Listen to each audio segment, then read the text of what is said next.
అందరికీ.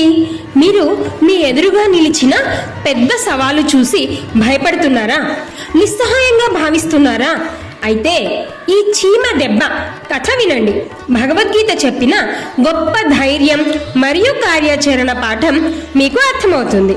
మరి నాతో పాటు అడవికి వచ్చేస్తారా? కమాన్.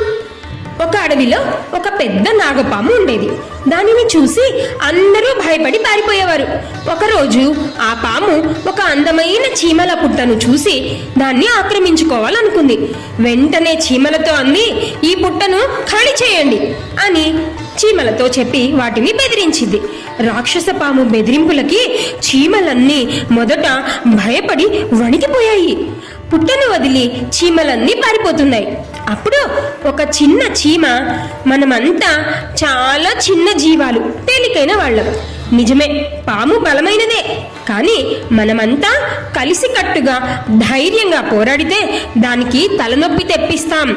ధైర్యంగా నిలబడదాం మరి అని చెప్పింది. వెంటనే మిగిలిన చీమలన్నీ సరే అని ఒక్కసారిగా పాము మీదికి దూకాయి. దొరికిన చోటల్లా కుట్టడం మొదలుపెట్టాయి. ఆ చీమల దెబ్బను తట్టుకోలేక పాము గిలగిలా కొట్టుకుంటూ అక్కడి నుంచి పారిపోయింది. వెంటనే చీమలు సంతోషంతో తమ పుట్టలోకి మళ్ళీ వెళ్ళిపోయాయి. చూసారా, ఎంతటి బలవంతుడినైనా ధైర్యం, సమిష్టి సంకల్పంతో ఓడించవచ్చు.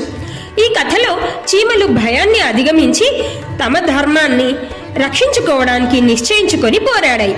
సరిగ్గా ఇదే స్ఫూర్తిని శ్రీకృష్ణుడు కురుక్షేత్ర యుద్ధంలో భయపడిన అర్జునుడికి ఇలా బోధిస్తున్నాడు.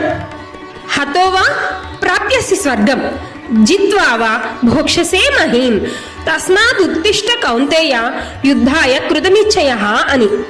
అంటే ఈ శ్లోకం ఏం చెప్తుందో తెలుసా?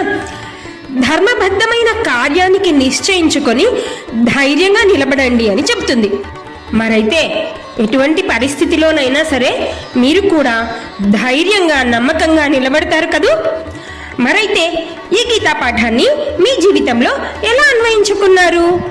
ఈ కథలో మీకు నచ్చిన అంశం ఏంటో కామెంట్లలో తెలియజేయండి. ఇలాంటి మరిన్ని వీడియోల కోసం గీతా చైతన్యం సబ్స్క్రైబ్ చేసుకోండి. Thank you. కృష్ణార్పణమస్తు.